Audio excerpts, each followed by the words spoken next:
안녕하세요 여러분. 그림책 읽어주는 남자입니다.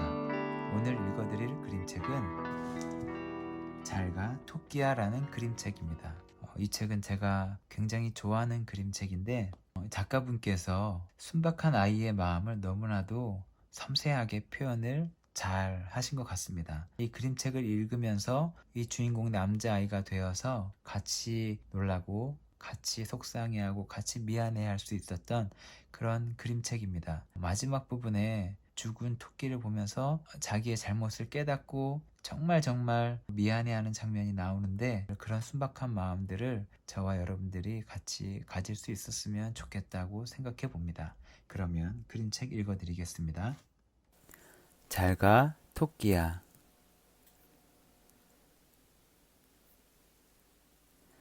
시우는 토끼털 귀마개를 하고 다니는 친구들이 부러웠습니다. 어떻게 만들었냐고 물어보면 친구들은 아버지나 형이 산토끼 가죽으로 만들어 주었다고 하였습니다. 그때마다 시우는 풀이 죽었습니다. 시우는 마을 형들을 따라 토끼를 잡으러 가기도 하였습니다. 형들은 산토끼가 다니는 길에다 철사로 만든 올가미를 놓으며 이놈들은 꼭 자기가 다니는 길로만 다닌다고 하였습니다. 하지만 시우는 날마다 산속을 헤매 다녔는데도 산토끼 길을 찾을 수가 없었습니다. 시우는 산토끼 잡는 꿈도 꾸었습니다.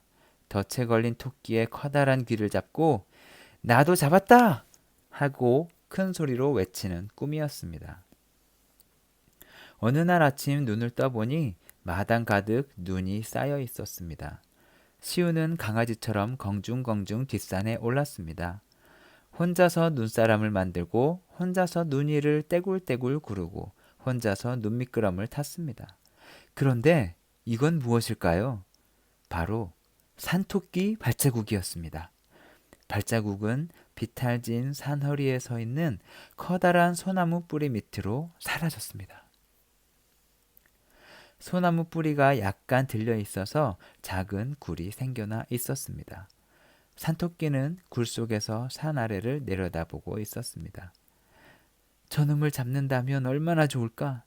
그러면 친구들한테 자랑도 하고 추운 겨울을 따뜻하게 보낼 수 있을 텐데.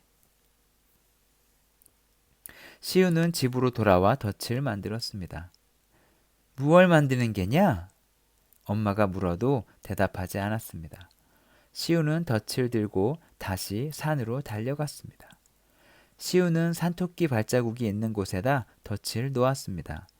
올가미를 어른 주먹보다 약간 크게 만든 다음 노간주 나무에다 묶었습니다. 시우는 산을 내려오다가 몇 번이나 미끄러졌지만 하나도 아프지 않았습니다. 이렇게 시우는 덫을 만들어서 토끼 발자국이 있던 그 길에다가 덫을 놓습니다. 그런데 번번이 실패해요. 계속 토끼가 잡히지 않자 시우는 막 약이 올랐어요. 그런데 어느 날 덫을 놓았던 곳에서 끼익끼익 하는 동물의 비명소리 같은 게 들리는 거예요. 그곳에 가봤어요. 그곳에 가보니 토끼가 덫에 걸려 있는 거예요. 덫에 걸려서 막 나오려고 발버둥 치다가 너무 고통스러워서 끼익끼익 소리만 내고 있었어요. 그 장면을 보고 시우는 당황하게 됩니다. 시우는 토끼가 덫에 걸려서 발버둥 치면서 끼익끼익 소리내는 그 모습을 보고 너무 당황했어요. 그래서 자기도 모르게 토끼를 풀어주기 위해서 그 덫을 막 잡아당겼어요. 그랬더니 손에 상처가 나고 손에서 피가 나기 시작합니다. 하지만 결국 토끼는 피를 흘리면서 죽게 돼요. 시우가 생각했던 그 모습이 아니었던 거예요. 너무 좋을 줄 알았는데 처참하게 죽어있는 그 토끼의 모습을 보니 너무 무섭기도 하고 너무 미안하기도 했던 것 같아요.